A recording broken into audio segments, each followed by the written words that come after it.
Почитувани пратеници, почитувани граѓани на Република Македонија, почитувани новинари. Јас ќе продолжам таму каде што заврши колегата Кирацовски. Ќе кажам, да, денес е 31. мај 2017 година. Ден среда, нашиот народ вели среда среќен ден. Ден кој навистина требаше да биде среќен и светот ден за македонската демократија.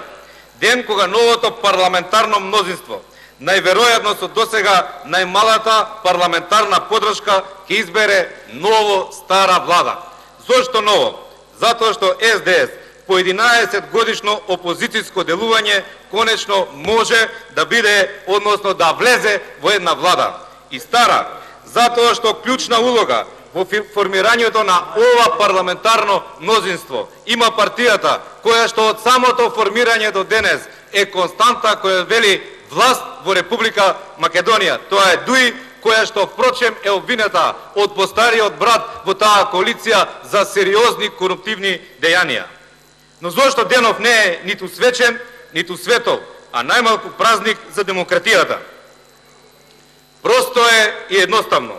Господинот мандатар Зоран Заев, тој самиот знае, има тешко бреме на себе.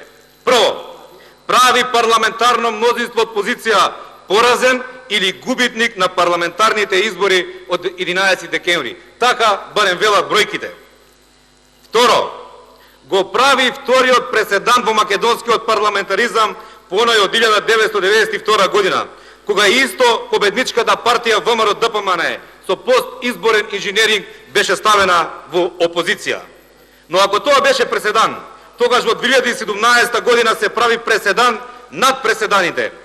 За волја на вистината 92 се направи парламентарно мнозинство тогашните СКМ, ПДП, Либерална партија и Социјалистичка партија. Пак ќе кажам за волја на вистината, кои заедно, како едно лево ориентирана коалиција, има сепак поголем број пратеници во Собранискиот дом од ВМРО ДПМН.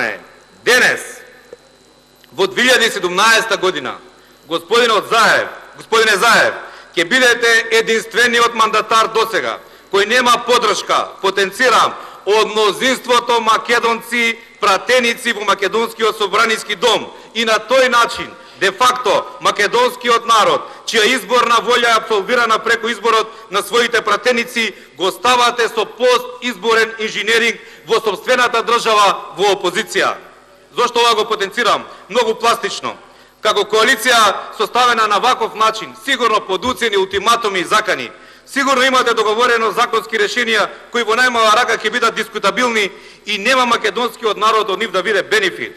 А изгласани од вака тенко парламентарно мнозинство, сите тие од наша страна ќе бидат отфрлени и со тоа македонците во македонскиот парламент нема да ги прифатат овие законски решенија и истите де факто ќе бидат надгласани. Затоа, внимавајте, огромен број граѓани, тоа се и ваши и наши пријатели, помалку на шега, а повеќе со сериозна загриженост и разочараност предлагаат бадентер, внимавајте, при гласањето на закони кои се однесуваат на заштита на македонските национални интереси во ваков парламент и со вакво парламентарно мнозинство, бидејќи ризикот да бидат македонците нагласани во соседниот парламент е реален и многу очекуван. Да резимирам, ќе бидете премиер кој фактички ја нема довербата од мнозинството од македонскиот народ и секогаш овој факт да го имате пред вас во глава и да ве носи во понатамошниот ваш мандат од, се надевам вечер, како премиер на Република Македонија и станар на Илинденска безброј. Што се однесува пак нас, пратениците на ВМРО ДПМН и коалицијата, треба да знаете, за разлика од вас, нема да седиме и од фотелија да ги следиме седниците на Собранискиот канал и за тоа да земаме плата од граѓаните на Република Македонија. Напротив, избрани сме од граѓаните да работиме, да поддржиме се што е во интерес на граѓаните, се што ќе го подобри квалитетот на живот на сите граѓани во нашата држава. Но, имаме сериозна обврска, сериозно и жестоко, да се спротивставиме на сите законски решенија предложени од тесното владеачко мнозинство, кои не се во интерес на граѓаните, кои ги немате во вашата изборна програма или владина програма, а кои сте ги договориле и едноставно морате да ги спроведете наспроти желбата и интересот на македонецот и на македонските граѓани. Но пред нас како пратеници е програмата за работа на новата влада и персоналниот предлог состав на таа влада кој треба да ја спроведе истата програма. Прво, за персоналниот состав навистина не сакам да коментирам. Со чест на исклучоци како господинот Таравари, господинот Сугаревски, би го спомнал тука и господинот Ањушев.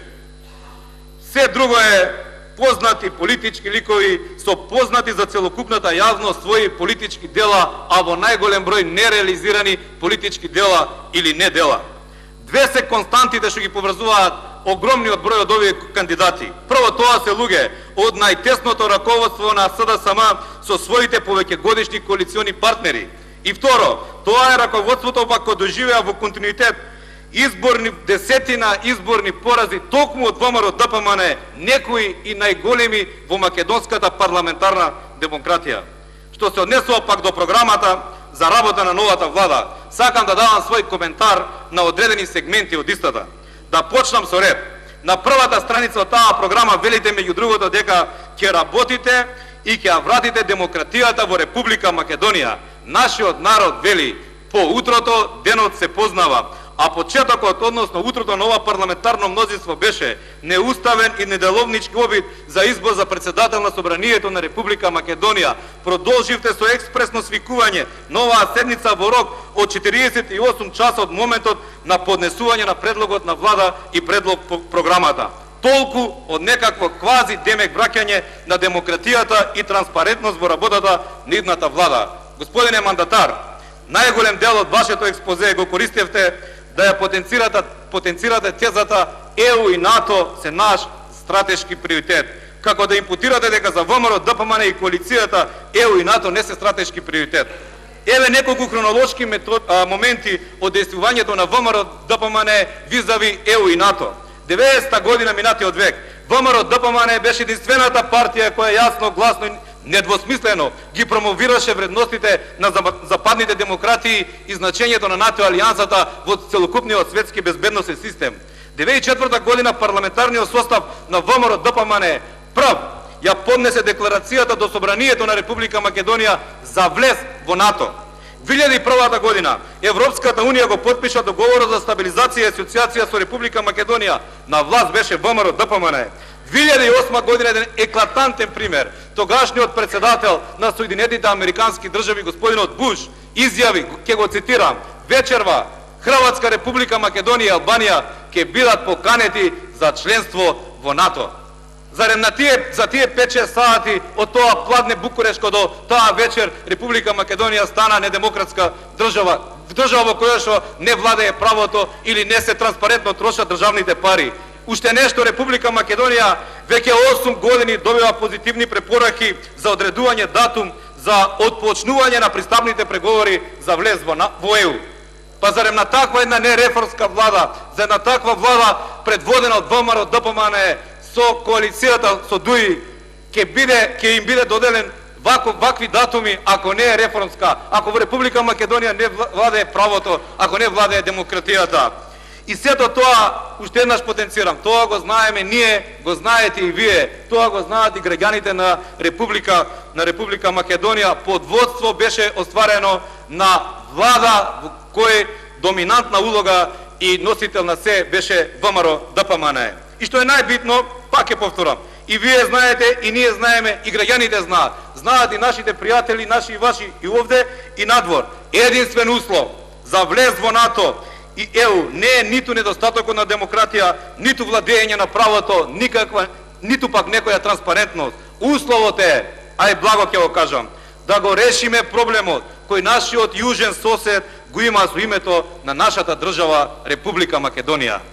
Ако успеете да ја внесете Република Македонија во НАТО и ЕУ, без промена на уставното име и идентитетот на македонскиот народ, со референдумско изјаснување на сите граѓани на Република Македонија, од наша страна, ова најискрено ви го кажувам, ќе имате сестрдна соработка и поддршка и ќе ве поддржиме на тој пат. Но ако сакате вака шверцерски, како што го гласавте председателот на Собранието, или како што ја закажавте оваа седница, да направите уште едно салто мортале во напротив интересите на македонскиот народ, тогаш жестоко како опозиција ќе се спротивставиме и ќе ги измериме аргументите во овој законодавен дом.